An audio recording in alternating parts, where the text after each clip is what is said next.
My name's Tim Fletcher. I'm the founder of Finding Freedom and the React Treatment Centers. And I want to talk to you about a question that got me thinking about addiction treatment from a different angle. I've worked in the addiction treatment world for 17 plus years now. And the question that has risen with greater intensity over the years is, how important is it for an addict to not just get treatment for their addiction, but also for their complex trauma? And what we mean by complex trauma is the trauma experience a child has who feels they're in danger regularly. Let me just back up and give you a bit of my journey in thinking about this, and I hope it ties in with what you've been thinking about. Back in 2004, I began an addiction treatment career at a place called Tamarack Recovery Center, and it was one of the few places in Canada at that time that looked at addiction as being a symptom of deeper problems. And so what it taught was that there was a time in the person's life when they saw addiction as the solution to their problems. So until we help people find out what their problems really are, we're not going to be able to help them stay clean and sober. Because addiction became their main solution, their main way of coping with all of their problems. What stood out as I began in this field was that of all the people that went through treatment programs, less than 10% were staying clean and sober. If they went from an addiction program into a supportive community, a 12-step world, a church world, the stats improved, and now about 20% were staying clean and sober. But as you look at that, that's 80 to 90% that aren't staying clean and sober. That's not really encouraging stats. And then after a few years of being in the industry, we started hearing more and more talk about PTSD, post-traumatic stress disorder. And a man named Bessel van der Kolk and Peter Walker and Peter Levine did tremendous amount of research into the area of trauma and how it affects people. And it was often in terms of soldiers coming back from military zones, but it spread beyond that to understanding trauma. And then it grew from that because much of trauma was seen as just a one-time event.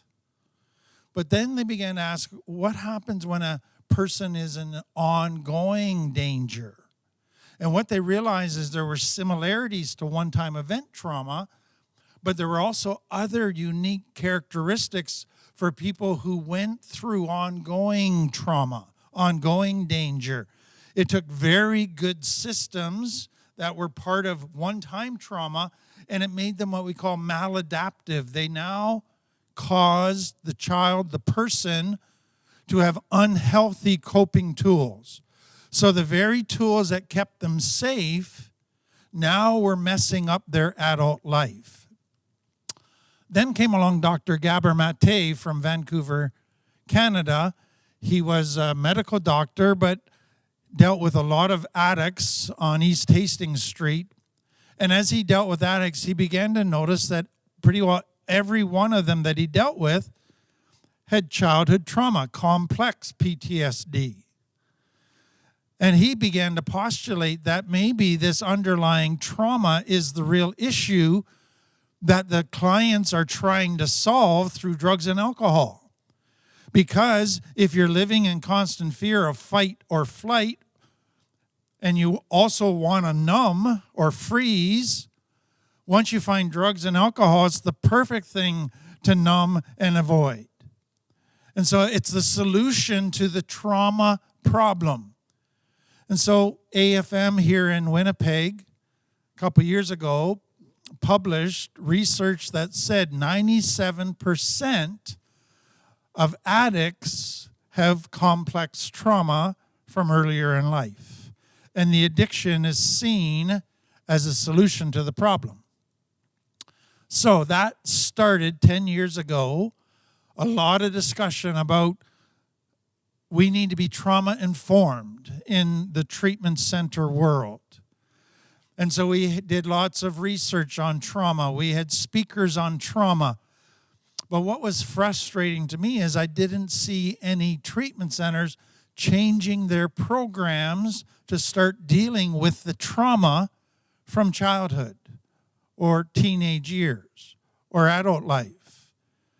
And I talked with different directors of treatment centers, and the responses were, well, to deal adequately with the trauma, we would need to have them a lot longer than a 28-day program or a 2-month program. We would need to be able to provide a program for up to a year or even longer, and we just don't have the funding for that, the space to do that, the expertise to do that. And so I find myself frustrated that there was a lot of talk about trauma, but programs weren't changing. And so 7-8 years ago, I started asking myself, what would a program look like that really dealt with the complex trauma that we all are agreeing is the underlying issue behind addiction? And so about 5 years ago, we started REACT, which stands for Recovery Education for Addiction and Complex Trauma. So the big question when we started REACT 4.5 years ago was, what kind of results are we going to see? Industry, 10% or less. I was blown away.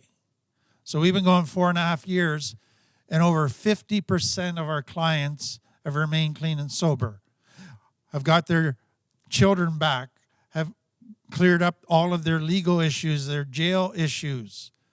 They've got a job now that they're holding. They got their financial problems figured out. They're just seeing changes positively in their life overall, and it just has been mind-blowing to me.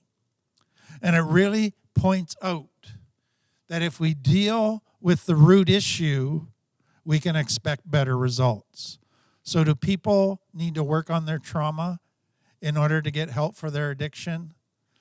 I think the evidence is coming in and is saying, yes, they do. And if they're willing to do that hard work, they will see amazing results. So I hope that helps you in your thinking as you think about addiction treatment. Thank you very much.